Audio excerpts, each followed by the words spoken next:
औरैया में यूक्रेन से वापस पहुंचता दिव्यांशु बताया हालात कैसे बीते व दिन कैसे मिली मदद कैसे पहुंचे भारत। औरैया की दिव्यांशु पहुंचे यूक्रेन से अपने घर औरैया तिलक नगर। दिव्यांशु के माता पिता ने दिव्यांशु को सुरक्षित देख आरती उतारी और तिलक की और खुशी जाहिर की। दिव्यांशु एमबीबीएस की पढ़ाई करने गया था यूक्रेन में और प्रथम वर्ष का छात्र था।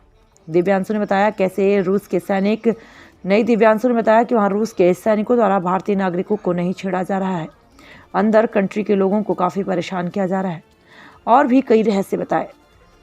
यूक्रेन पर रूस के आक्रमण के बाद वहां रह रहे भारतीय छात्र छात्राओं में अपने घर वापस लौटे और औरैया निवासी दिव्यांशु ने वहां की हकीकत बयां करते हुए कहा कि यूक्रेन में युद्ध के उस दौर में हम जिंदगी भर इस दौर को नहीं भूल सकेंगे।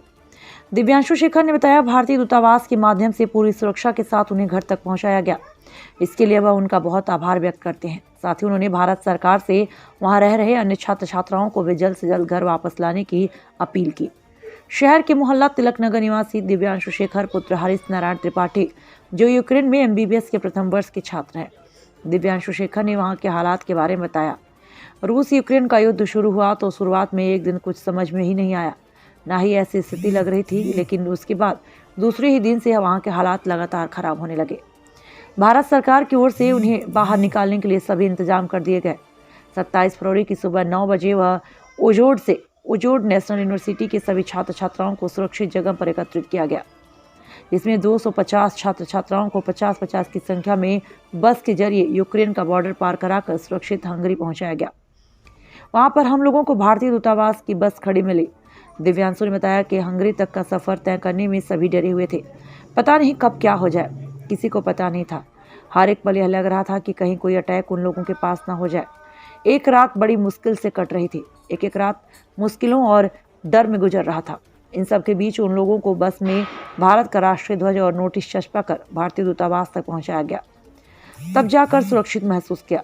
भारतीय दूतावास की तरफ से पूरी सुरक्षा के इंतजाम कर भारतीय छात्र छात्राओं को सुरक्षित निकालने में पूरी सक्रियता बरती जा रही है। अमित कुमार शर्मा, औरैया की खास रिपोर्ट। क्या नाम है आपका? दिव्यांशु शेखर। फादर का नाम?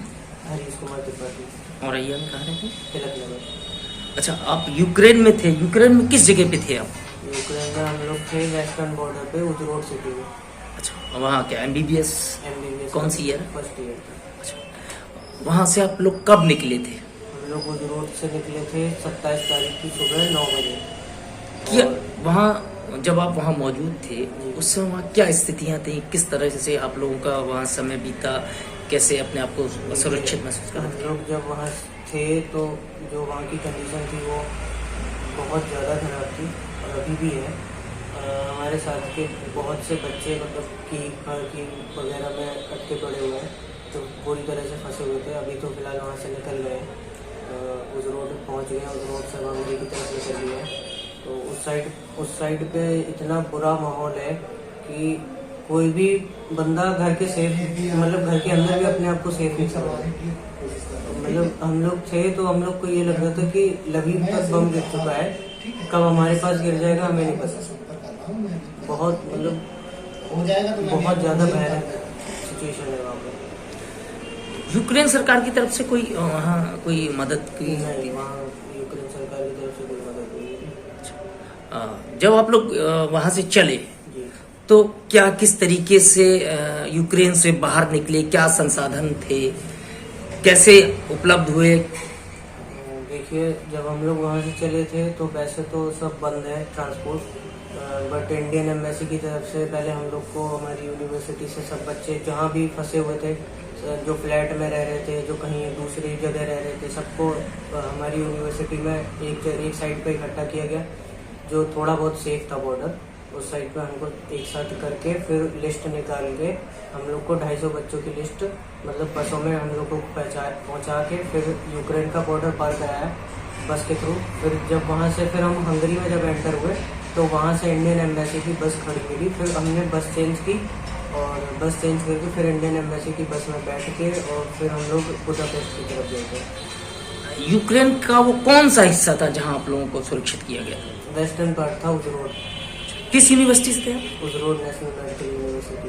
अच्छा, तो यूक्रेन से और इंडियन एम्बेसी की बस तक पहुंचने में क्या समस्याएं रही, क्या किस तरीके से एक भय में रहे, क्या देखिए डर सबको लग रहा था क्योंकि किसी को कुछ पता नहीं था कि कब क्या हो जाएगा।